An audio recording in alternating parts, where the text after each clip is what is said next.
And I'm really excited about this trip. I'm really excited about all that God's going to do. We have a lot of events planned, a lot of things going on.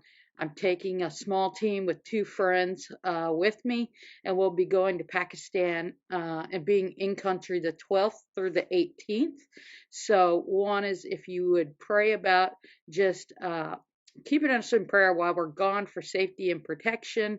We're going to be doing a lot of new things. And so we'll be doing a healing event with about 5,000 people on Friday, which is actually my birthday, April 14th. We're going to be doing our second crusade. It's only going to be a one night crusade.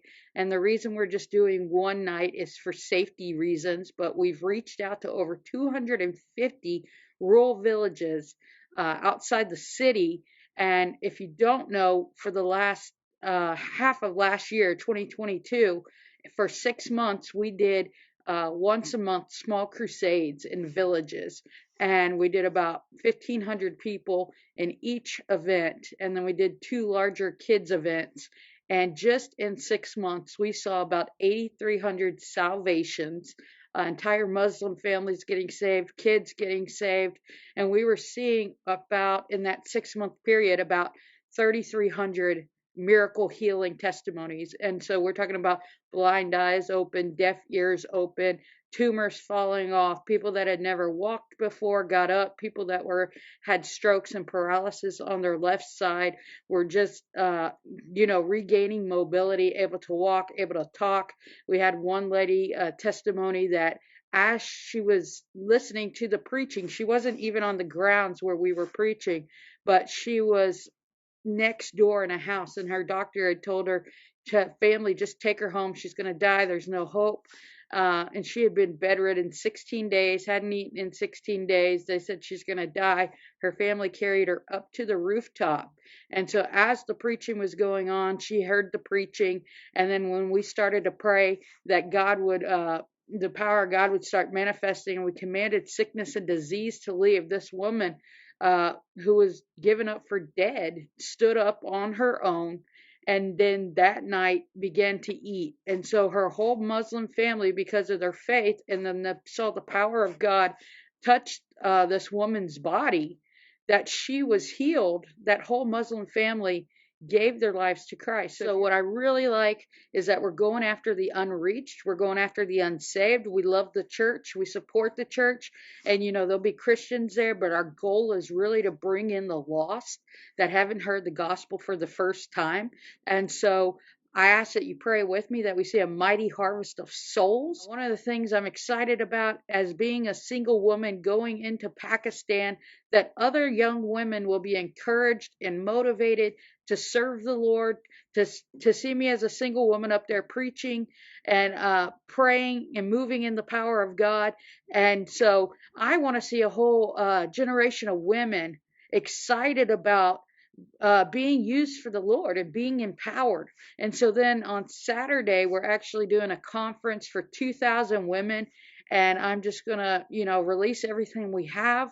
I tell people, when I go, I pour out, I leave it on the field because I know the Lord will fill me back up. But I want to see these women not just touched, not just singing songs, not just hearing the word, but truly empowered to change Pakistan for Christ, because they're the ones on the front line. They're the ones that live there every day. And so we're going to be pouring into them. And then Saturday, we have some of the team going to preach at different churches. We have a outreach. We're going to a brick kiln. If you don't know, if you didn't hear when we talked about doing the Christmas outreach, the brick kiln is where children work, and family, like entire families, third and fourth generation, work in these brick kilns. And so they live on the property. They don't go to school. They don't have a lot of freedoms. They live there. They work there. The conditions aren't the best. And if you're a Christian, you can be beaten. The women can be raped, and they'll even go as far to say, if you deny Jesus, we'll forgive your debt, and then your family can go free.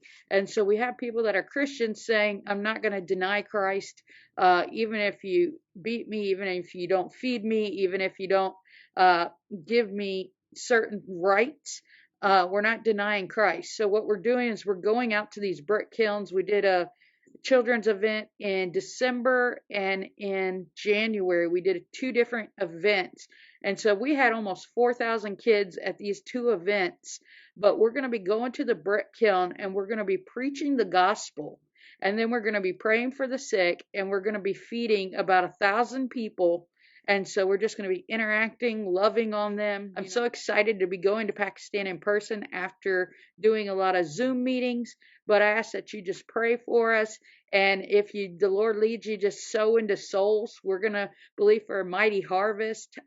This is the largest crusade we've ever done. But like I said, we're going after the harvest. We're going after the one. We're going after the unreached. And so we're going to a remote area 2 hours outside of the city, and we'll be busing people in. There'll be some people coming from surrounding areas. The people we're working with have a great follow-up system.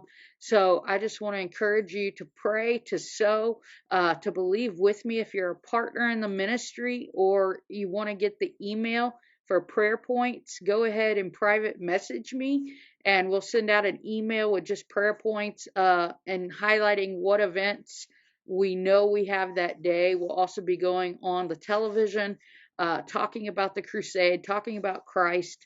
And also, I'm excited that we're also going to be starting, hopefully, when I come back in April, we're going to be starting a weekly TV show, a half-hour TV show, just talking about the power of God on the Next Generation channel there in Pakistan. And so, like I said, we want to reach a whole generation of young people that maybe, they have a heart to serve God, but they don't know how, where, what, and just take that passion and give them some direction. I'm excited to share photos with you, videos with you of all that God does, and just be praying for a massive harvest and for God's miracle working power to go forth. We just want to see Jesus glorified. So thanks for joining me.